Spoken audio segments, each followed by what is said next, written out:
Hello students, welcome to the class. I am Akanksha Verma and today I will be discussing with you all structure of atom. Before we move on to structure of atom, let us first revise some previous concepts. So very first thing, matter. What is matter? We all know matter is anything which occupies space and has mass. So anything in the world which is occupying some space and has its own mass is considered as matter. For example, I have this pouch in my hand. It is occupying some space and it has some mass. So it is considered as matter. Now question arises what these matters are made up of. Matters are made up of atoms. So we can also say that everything in the world is made up of atom, and atom is building block for all the matter in the world. Now what do we mean by building block? Building block, let us understand this with the help of an example. For example, we live in a home. Our home are made by various rooms. One room is made by walls, 4 walls, and one wall is made by various bricks altogether. So the smallest unit on repeating which we get the wall is actually the brick. So brick is building block for that wall, or we can say brick is building block for whole house. In a similar manner, atom is the repeating unit, smallest repeating unit, on repeating which we get whole matter. So atom is the building block for all the kind of matter in the world. Since everything in the world is made up of atom, so atom is something very important, and as a result many scientists throughout the year carried out various research to study the structure of atom. With the help of their research we got to know different kind of atoms are present in the nature. Till now 118 different atoms has been discovered, and everything in the world is made by these atoms. You must have heard names like hydrogen, oxygen, nitrogen. These all are the name of different atoms. So till now 118 atoms has been discovered. Second thing, structure of all different atoms are similar in nature.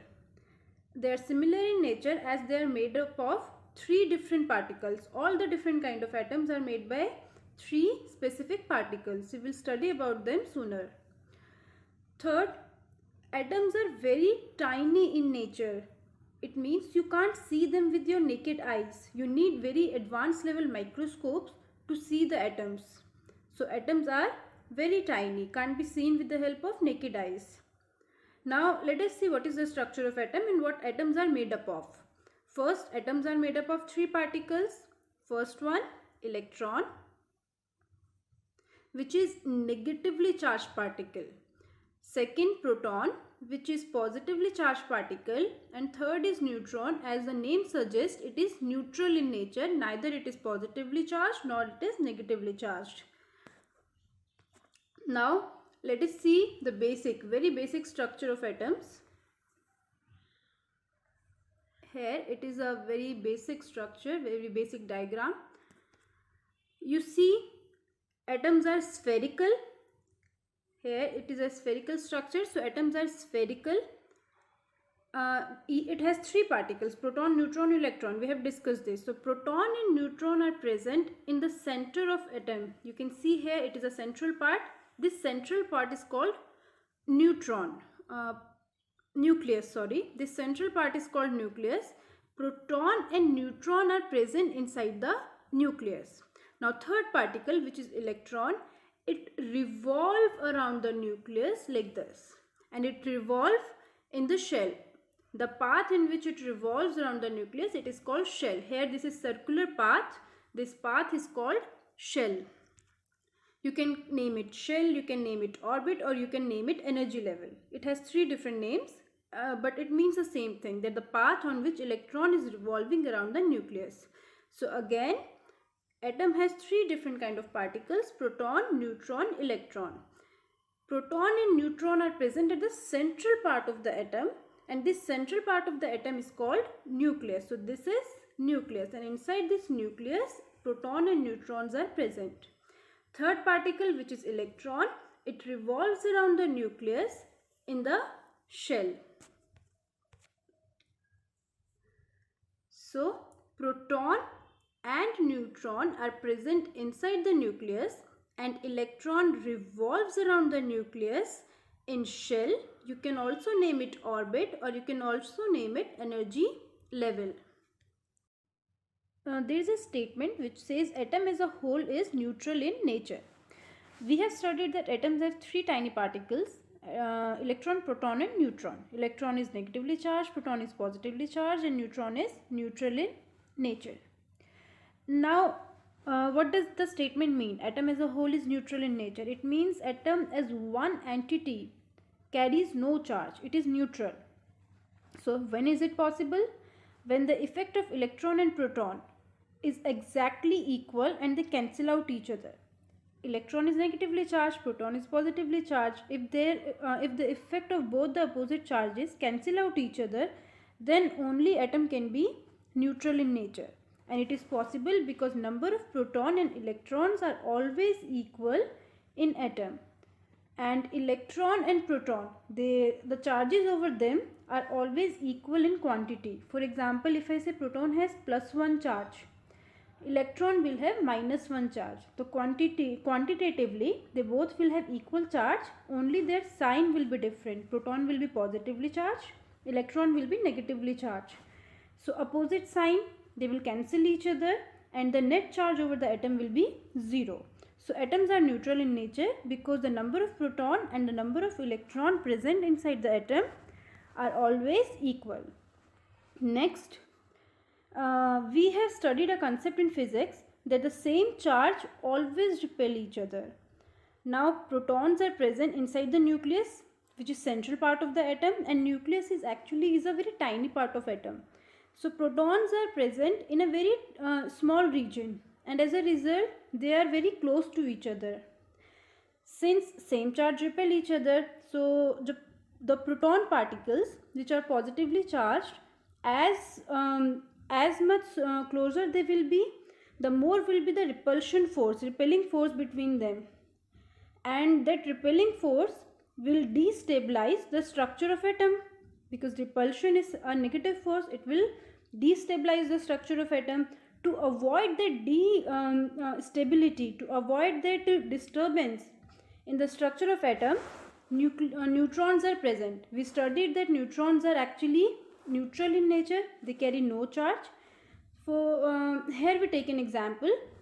We have two protons present inside the nucleus, and since two protons are present here, so two electrons are supposed to be there, because number of protons and electrons are always equal in atom. So two protons are inside the nucleus and two electrons are revolving around the nucleus. Now there is no neutron between these two protons, so they are in direct contact with each other. As a result, there will be huge repulsion between them, which will destabilize the structure of atom. Now because in reality there is also neutron which is present between these two protons, as a result these neutrons act as a shield, and due to which the two protons are not in direct contact, due to which the repulsion between them is minimum. So why the neutrons are present inside atom? To minimize the repulsive force between protons. Now we know the role of neutron also. Let us see how electrons revolve around the nucleus. Do the electrons revolve just in one shell? No, there are various shells present around the nucleus in which electrons revolve. The very first shell you can see here, this is our nucleus. Now this is our first shell. The very first shell is named as K. We name them alphabetically from K to so on. So first shell is K, second is L, third is M, fourth is N, and you can draw as many shells as possible around the nucleus.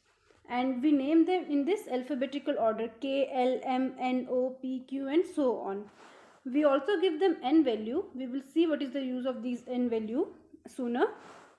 The first shell, since it is first shell, so its N value is 1. For second shell, since it is second shell, so N value is 2. For third shell, N value is 3. For fourth shell, N value is 4. For fifth shell, N value will be 5, and so on. Now let us see how electrons are filled in this shell and how many electron a shell can carry, maximum number of electron which a shell can carry. So the maximum number of electron which a shell can carry is given by the formula 2n square. The value of n we have already seen for k, value of n is 1. So when we put on the value of n in this formula, we get 2 into n k square, which means 2 into 1 k square. So it will be 2. Here for value for L shell, value of n is 2. So formula will become 2 into 2 k square. 2 k square means 2 into 2. 2 2s are 4. 4 2s are 8. Similarly for m, value of n is 3. So 2 into 3 k square. 3 k square means 3 into 3. 3 3s are 9 and 2 9s are 18. For n value is 4. So when we put value of n 4, we get 32. So for in K shell, maximum number of electron can be 2. The L shell can occupy maximum 8 electron. The M shell can occupy maximum 18 electron.